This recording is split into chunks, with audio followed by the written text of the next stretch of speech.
আসসালামু আলাইকুম। Principles of finance BBA first year এবং সেকেন্ড ইয়ারের চ্যাপ্টারের নাম টাইম ভ্যালু অফ মানি অথবা concept in valuation. Concept in valuation এটা নতুন নাম। টাইম ভ্যালু অফ মানি অর্থের সময় মূল্য। 1 নম্বর ক্লাসে সকল শিক্ষার্থীদের স্বাগতম। শুরুতে অধ্যায়ের বেসিক বিষয়টা আলোচনা করে নেই।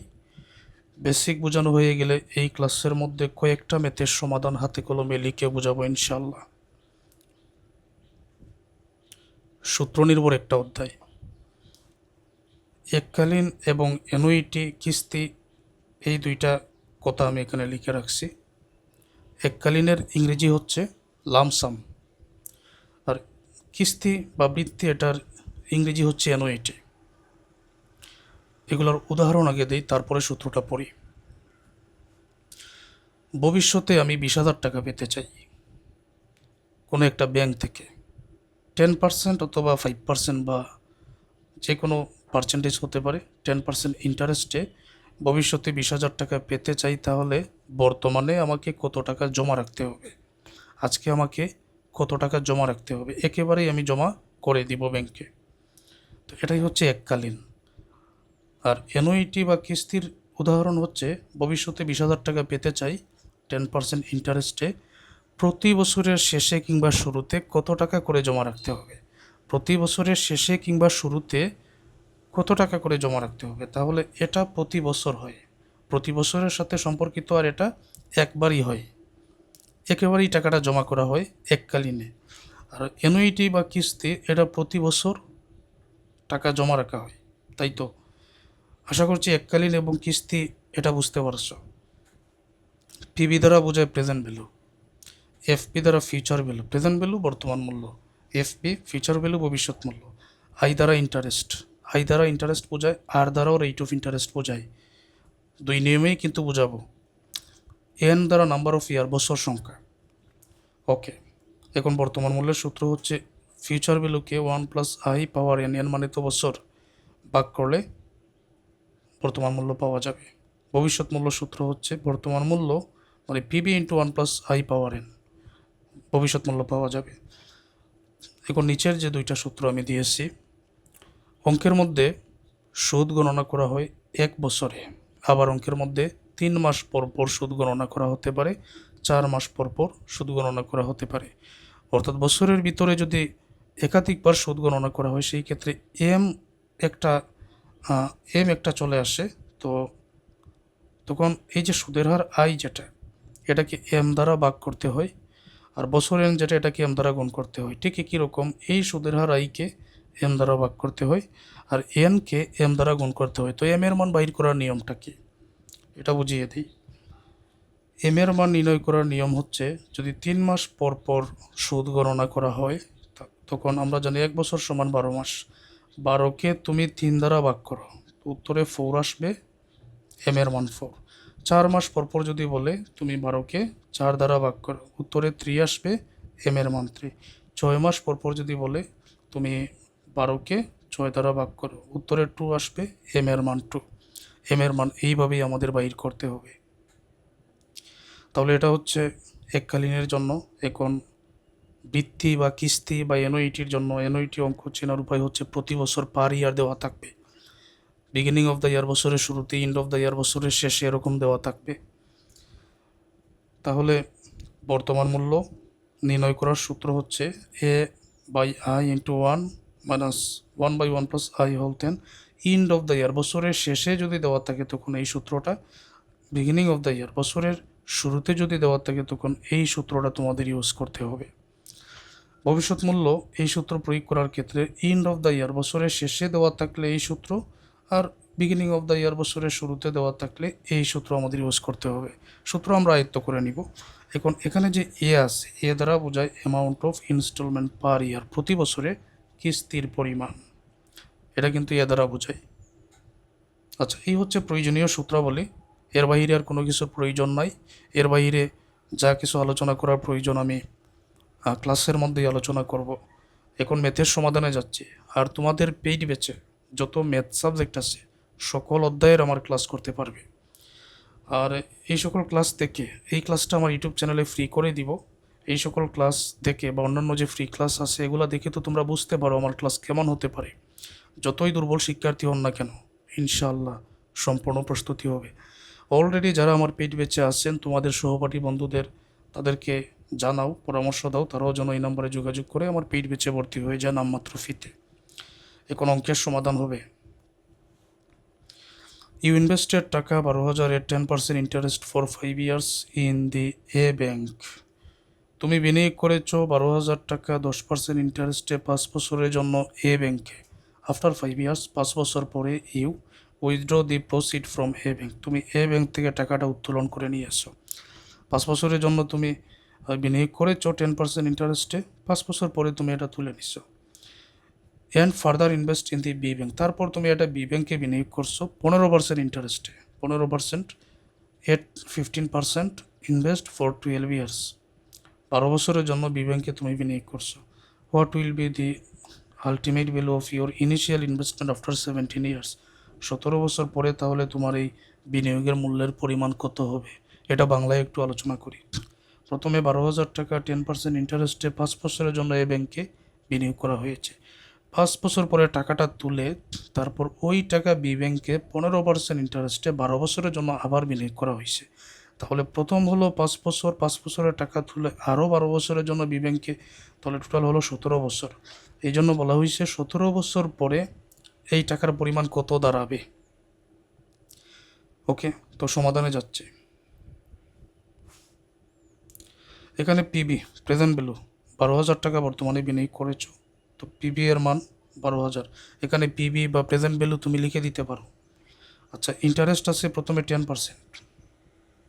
10%কে 100 দ্বারা ভাগ করো, মানে 10কে 100 দ্বারা ভাগ করো, তখন 0.10 পাবেন। আর এন হচ্ছে প্রথমে 5 বছরের জন্য যেহেতু বিনিয়োগ করেছো, এনের মান 5 দিলাম। এখন সূত্রটা এখানে বসাও। এফপি কত আসে এটা আমরা দেখি। পিবির মান 12,000 ইন্টু 1 প্লাস আই এর মান 0.10, এন এর মান 5।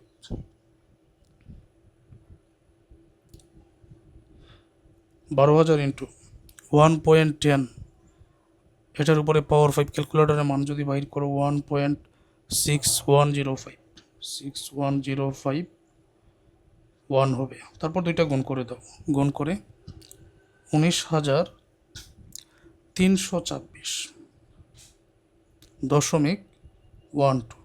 তার মানে 5 বছর পরে তুমি এই টাকাটা উত্তোলন করেছো। এই টাকা উত্তোলন করে আবার বি ব্যাংকে তুমি এই 15% ইন্টারেস্টে 12 বছরের জন্য ইনভেস্ট করে দিছো। তাহলে এই 5 বছরের টাকা, এটা আরও 12 বছরের টাকা কত হয় আমরা দেখে নিব। টোটাল 17 বছর পরে কত হবে, এটা উত্তরটা চলে আসে। এগেইন বর্তমানে কিন্তু এই টাকাটা উত্তোলন করে বিনিয়োগ করা হয়েছে, তাহলে 19,326, এটা হচ্ছে প্রেজেন্ট ভ্যালু।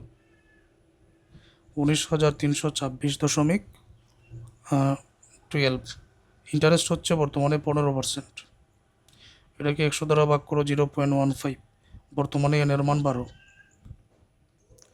পিবির মান যেটা উত্তোলন করে নিয়েছে, এটা বর্তমানে পিবি আই 15%, 100 দ্বারা ভাগ করে 0.15। এনের মান বর্তমানে 12। মানগুলো এখানে পুনরায় বসিয়ে দাও। পিবি হচ্ছে 19,326.12, ঠিক আছে, ইন্টু 1 প্লাস আই এর মান 0.15, এনের মান বর্তমানে 12। 19,326.12, আর ক্যালকুলেটারে এটার মান তোমরা পেয়ে যাবে 5.350। দুইটা গুণ করো, উত্তরে চলে আসবে 1,03,400। অতএব টোটাল 17 বছর পরে আমরা এটা লিখে দিতে পারি।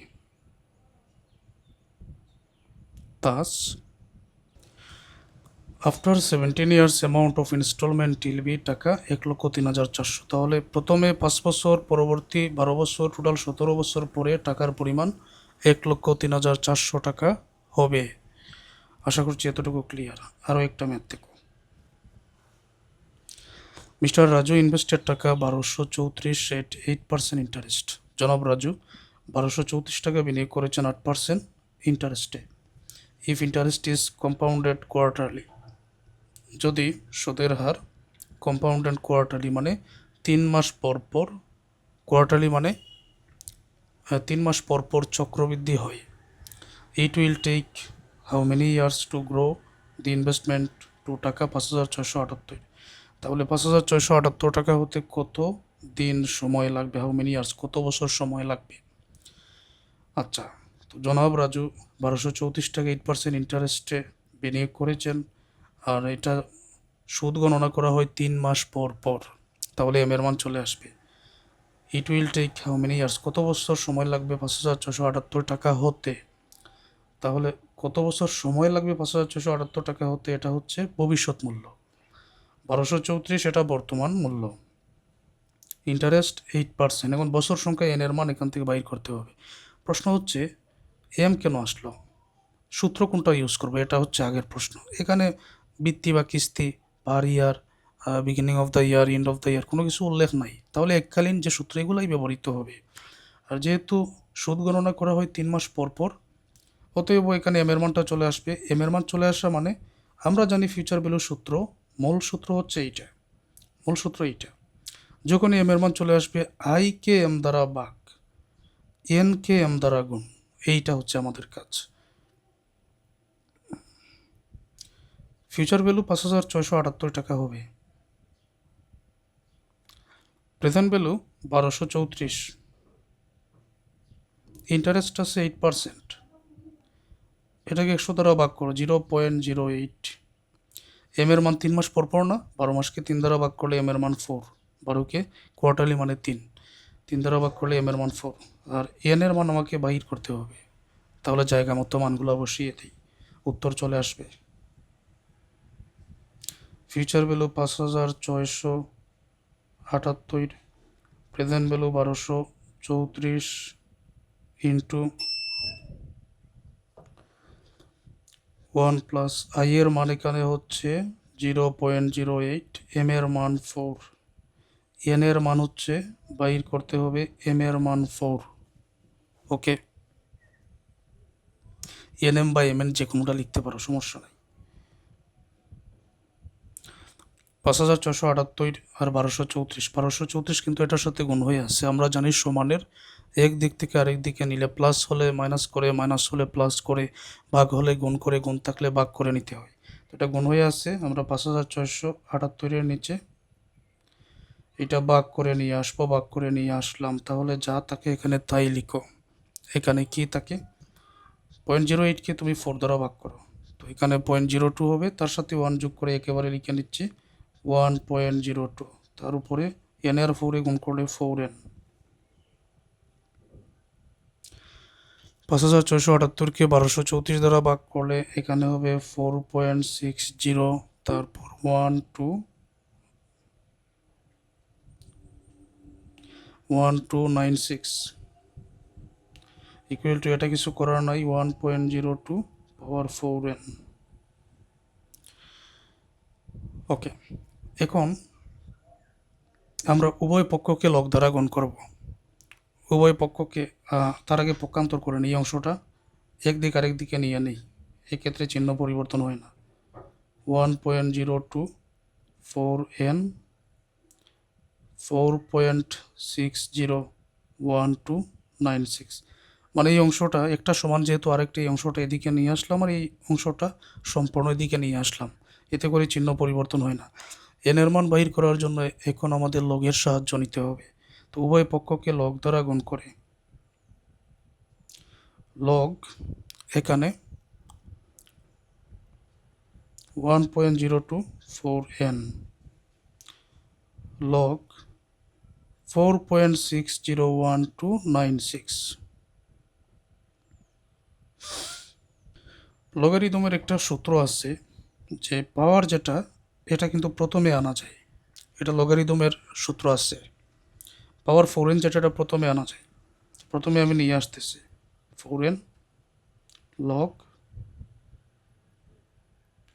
1.02 লগ 4.601296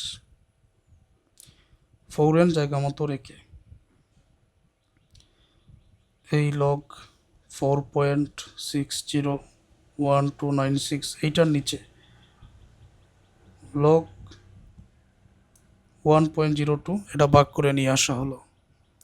এবার ক্যালকুলেটারে 4n ইকুয়াল টু উপরে লগ 4.601296 এটা প্রেস করো, ভাগ লগ 1.02, তখন সরাসরি উত্তর চলে আসবে 77.0775, এটা উত্তরে আসবে। এনের সাথে 4 গুণ হয়ে আসছে, এটা ভাগ করে নিয়ে নাও। 4 গুণ হয়ে আসছে, এটা ভাগ করে নাও। কত হবে? n ইকুয়াল টু 19.269, এটাই আনসার। কত বছর সময় লাগবে? 19.269 বছর সময় লাগবে। এই হচ্ছে একটা নিয়মের ম্যাথ। আরও একটা ম্যাথ দেখো। মিস্টার ইমতিয়াজ borrowed টাকা 6,000 at 6% interest from BRAC bank.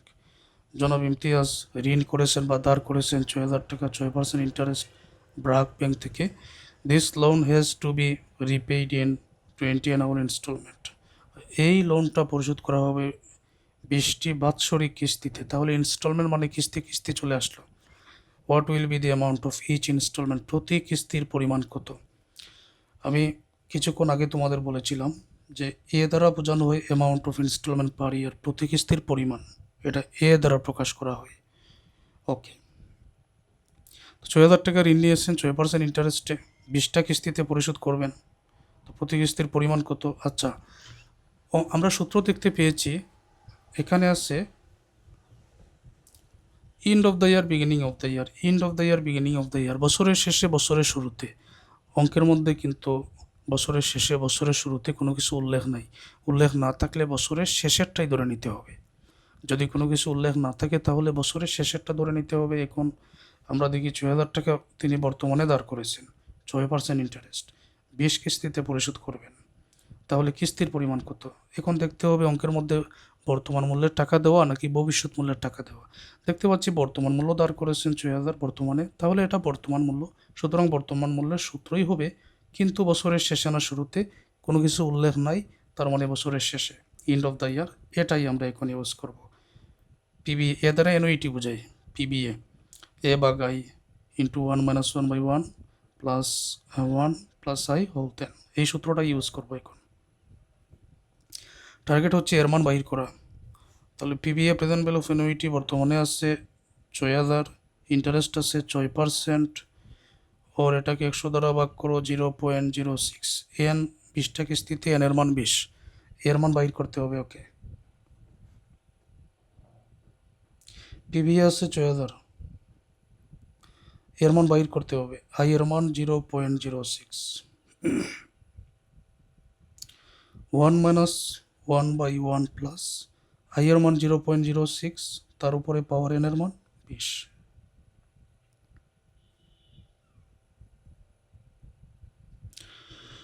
ছয় হাজার আর 0.06, এটা কিন্তু গুণ হবে। 6,000-এর নিচে 1 আছে, 1 আর এ সহ এই উপরের অংশ আমরা গুণ করতে পারি, 6,000 আর এই 0.06 আমরা গুণ করতে পারি।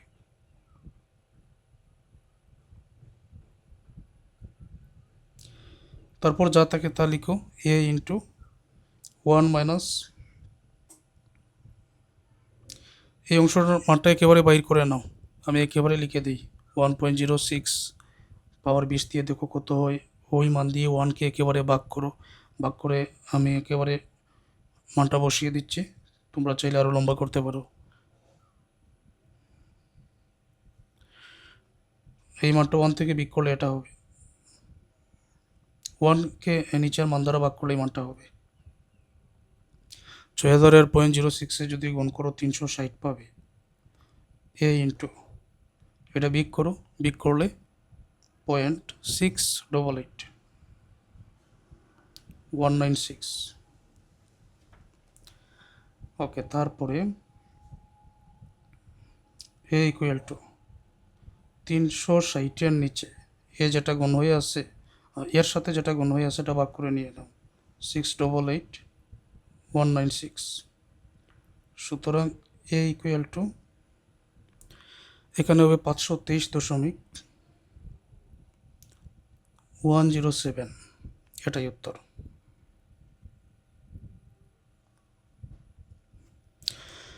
আচ্ছা, আরও একটা ম্যাথ সমাধান হয়ে যাক। টেকিং এ লোন অফ টাকা 9,000 ফ্রম এ ব্যাংক। একটা ব্যাংক থেকে ঋণ নেওয়া হয়েছে 9,000। A man was not able to pay till the in of 4 years. তো একজন ব্যক্তি 4 বছর পর্যন্ত এই টাকাটা পরিশোধ করতে পারলেন না। দেন দি ব্যাংক ডিমান্ডেড টাকা 11,250 ফ্রম হিম। তারপর ব্যাংক ওনার কাছ থেকে 11,250 টাকার দাবি করলো। How much present percent of interest compounded yearly on the demanded money he was paid. তো কী পরিমাণ ইন্টারেস্ট বা চক্রবৃদ্ধি ইন্টারেস্ট বছরে ওনার উপর দাবি করা হয়েছে এই টাকাটা পরিশোধ করার জন্য। অর্থাৎ একজন ব্যক্তি ঋণ নিয়েছেন 9,000 টাকা, 4 বছর পর্যন্ত ঋণটা পরিশোধ করতে পারেন নাই। পরবর্তীতে ব্যাংক বলল তুমি 11,250 টাকা দাবি করো, তাহলে কী পরিমাণ ইন্টারেস্ট এখানে যুক্ত করা হয়েছিল। আবার সুদের হার এটা গণনা করা হয় বছরে।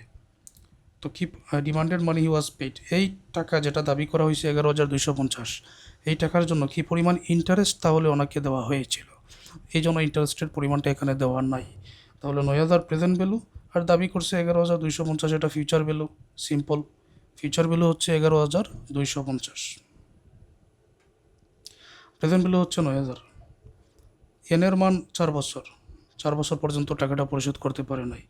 আয়ের মানটা বাইর করতে হবে। আমরা অঙ্ক দেখলাম যে আয়ের মান বাইর করার নিয়ম, এনের মান আগে দেখলাম এনের মান বাইর করার নিয়ম, এখন দেখে নিব আয়ের মান বাইর করার নিয়ম।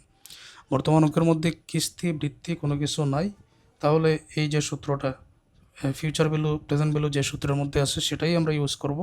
এই সূত্রটাই আমরা ইউজ করছি। Future value 11,250, present value 9,000। 1 plus আয়ের মান বাইর করতে হবে, এনের মান 4, আয়ের কোনো মান নাই। 9,000 গুণ হয়ে আসছে 11,250-এর নিচে ভাগ করে নিয়ে আসলাম।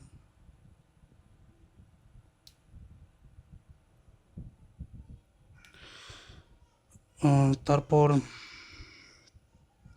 11,250-কে 9,000 দ্বারা ভাগ করলে 1.25, 1 প্লাস আই পাওয়ার 4।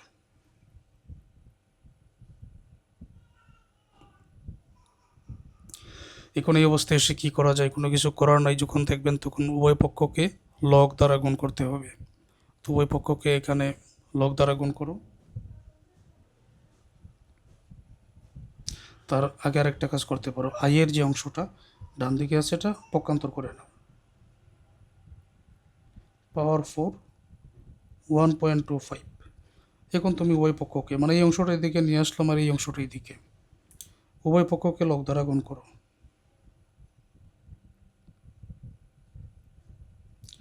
এখানেও লগ 1.25। পাওয়ার 4 যেটা এটা তো প্রথমে আসে, একটু আগে বললাম 4 লগ 1 প্লাস আই। আর এখানে হবে লগ 1.25।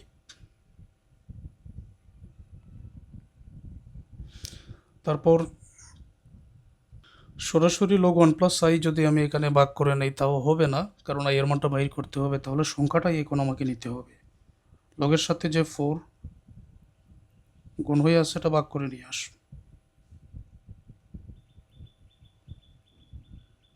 4 ভাগ করে নিয়ে আসা হলো।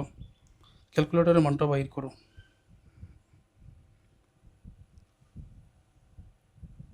লগ 1.25 প্রেস করো, ভাগ 4, উত্তরে চলে আসবে 0.02, 42, 27, 53, 42, 27, 53। ওকে, এখন কি করা যায়? এখন শুধুমাত্র লগ থাকলে আমরা জানি সমানের একদিকে প্লাস থাকলে মাইনাস, মাইনাস থাকলে প্লাস হয়ে যায়, গুণ থাকলে ভাগ, ভাগ থাকলে গুণ, লগ থাকলে এন্টি লগ হয়ে যায়। তাহলে 1 প্লাস আই জায়গা মতো রেখে দিলাম, আর লগ যেটা এটা এন্টি লগ করে এখানে নিয়ে আসবো। Anti log 02 42 27 50 3।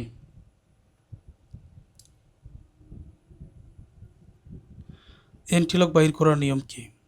তো শিফট লগ, তারপরে এই মানটা বসাও ক্যালকুলেটারে, দেখবেন উত্তর চলে আসছে। শিফট লগ, সরাসরি লগ দিলে তো লগ দিয়ে শুরু করবেন, আর এন্ট্রি লগ হলে শিফট লগ, তারপরে এই মানটা বসাও, উত্তর চলে আসবে ক্যালকুলেটারে। তখন এটার মান পাবেন 1.05। তারপর আছে 73, 71, 26, 3।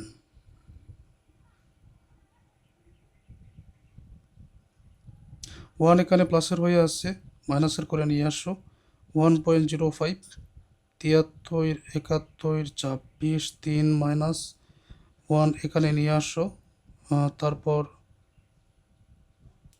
i ইকুয়াল টু হবে 1 থেকে, তুমি যদি 1 বিক করো তাহলে তো দশমিকের পরবর্তী যেটা আছে 5, 73, 71, 26, 3 এটাই আসে।